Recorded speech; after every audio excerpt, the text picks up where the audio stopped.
افسانہ ہے کہ آج اگر اس آزاد کشمیر میں پاکستان تحریک انصاف کا ایک سپاہی درویش صرف ایک ملنگ آدمی وزیر اعظم ہے تو وہ ہمارے کوٹلی کے ملک نثار صاحب جیسے دوستوں کا، فیصل بھائی جیسے دوستوں کا، راجہ سلطان جیسے دوستوں کا، سبیر بھائی آپ جیسے دوستوں کا، ورکروں کا، اور سائیں یہاں پہ کھڑے ہیں آپ جیسے کارکنوں کی بدولت آج اسٹیج پہ ہمارے تحریک انصاف کی یہ جو لوگ ہیں ہمارے ماشاءاللہ یہاں پہ منسٹر اور وزیر اعظم بنے.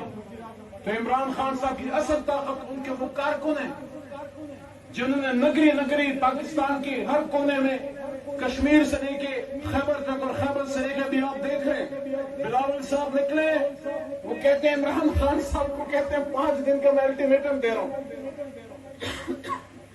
میں ان کو کہتا ہوں پہلے اپنی سندھ کی تو خبر کر لو. وہاں جو تمہارے خلاف جو سندھ کے اندر ریوولٹ کھڑی ہوگی ہے عوامی ریوولٹ، عوامی عدم اعتماد.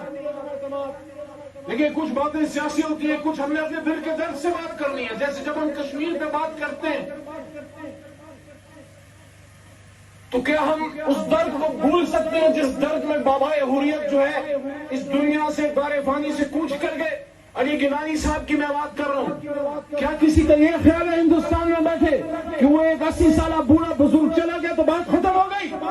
بات ختم نہیں ہوئی. جب مقبوضہ کشمیر میں علی گیلانی صاحب نے یہ بات کی تھی کہ ہم پاکستانی ہیں اور پاکستان ہمارا ہے، ان کا میسج کیا تھا؟ ان کا میسج یہ تھا کہ کشمیر کو جب تک آخری کشمیری زندہ ہے اور دنیا کی کوئی طاقت کشمیریوں سے ان کی آزادی کا حق نہیں چھین سکتی، تو جب تک آخری کشمیری زندہ ہے ہر کشمیری جو ہے وہ برہان مظفر وانی ہے، ہر کشمیری جو ہے وہ ریاض نائکو ہے، ہر کشمیری جو ہے وہ یاسین ملک ہے، ہر کشمیری ڈاکٹر قاسم پختو ہے، اور ہر بہن آسیہ اندرابی ہے. لیکن ہم نے اپنے ان جذبوں کو جوان رکھنا ہے، اپنے آنے والی نسل کو بتانا ہے کہ ہم نے تا قیامت انتظار نہیں کرنا. ہم نے تا قیامت ہندوستانی ڈاکٹروں کے لیے